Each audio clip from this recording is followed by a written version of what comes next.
Hello குட்டீஸ், எப்படி இருக்கீங்க? நல்லா இருக்கீங்களா? ஓகே, இப்போ நம்ம எல்லாத்தையும் தொடங்குறதுக்கு முன்னாடி ஃபஸ்ட்டு நம்ம ஜபத்தை முன்னாடி வைக்கணும். ஸோ ஜபம் பண்ணிடலாமா? நெக்ஸ்ட்பா அந்த நாளில் எல்லோரும் சொன்னீங்க நான் உங்களோட வார்த்தையை நல்லபடியாக சொல்லணும். எஸ்மோல ஜக்கே நடப்பதாக ஆமேன் ஆமேன். ஓகே குட்டீஸ், நம்ம 4வது அற்புதத்துக்கு வந்துட்டோம். அதுக்கு முன்னாடி ஃபர்ஸ்ட் என்ன அற்புதத்தை படித்தோம்? இன்னும் தண்ணீரை திராட்சரசமாய் மாற்றினார். 2வது அற்புதம் என்ன படித்தோம்? கிட்டவே போக வேண்டாம், அவ்வளோ சத்தமாக சொல்கிறீங்களே. 5 அப்பம் 2 மீனை 5000 பேருக்கு போஷித்தார். 3வது என்ன படித்தோம்? இன்னும் சத்தமா குஷ்டரோகியை சுஸ்தப்படுத்தினார். இப்போ 4வது அற்புதத்தை படிக்க போகிறோம். என்னன்னா, ஒரு கப்பர்நகூம் என்ற ஊர் இருக்குது. அதில் ஏசப்பா போகிறாரு. அப்போது ஒரு வீட்டில் நிறையா பேருக்கு முன்னாடி பிரசங்கம் பண்ணிகிட்ருக்காரு. நிறைய பேர் கூட்டம் நிறைய இருந்துச்சு. அதே ஊரில் 4 பேர் இருந்தாங்க.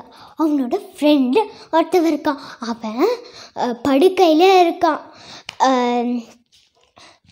திமிர்வாதக்காரன், அந்த மாதிரி ஒரு வியாதி இருந்துச்சு. அந்த வியாதி அவனுக்கு இருக்குது.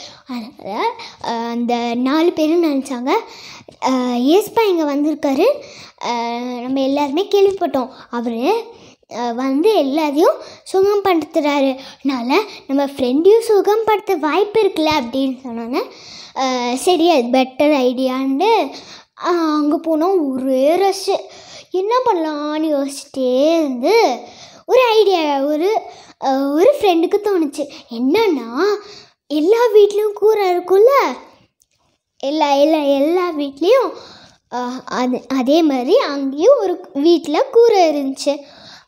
அப்போ அந்த கூரையை பிரிச்சுட்டு நம்ம அவங்களோட ஃப்ரெண்டோட பெட்டில் கயிறை கட்டி மெதுவாக இறக்கி விட்டுடலாம் அப்படின்னு சொன்னான். அப்போது அது பெட்டர் ஐடியான்னு அதை அப்படியே இறக்கி விடும்போது, கயிறை கட்டி இறக்கி விடும்போது ஏசப்பா பார்த்து, உன் பாவம் மன்னிக்கப்பட்டது, நீ எழுதி நட அப்படின்னு சொன்னோன்னே அவன் சந்தோஷத்தில் தாங்க முடியல. அவன் படுக்கை எடுத்துகிட்டு போயிட்டான். அப்போ மற்ற மக்களெல்லாம் என்ன பண்ணுறாங்க, மனசுக்குள்ளே நினைக்கிறாங்க, இவர் யார் மன்னிக்கிறதுக்கு அப்படின்னு நினச்சோன்னே ஏசப்பா அவங்களோட மனசில் நினைக்கிறத அவரால் புரிய முடியும். ஏன்னா அவர்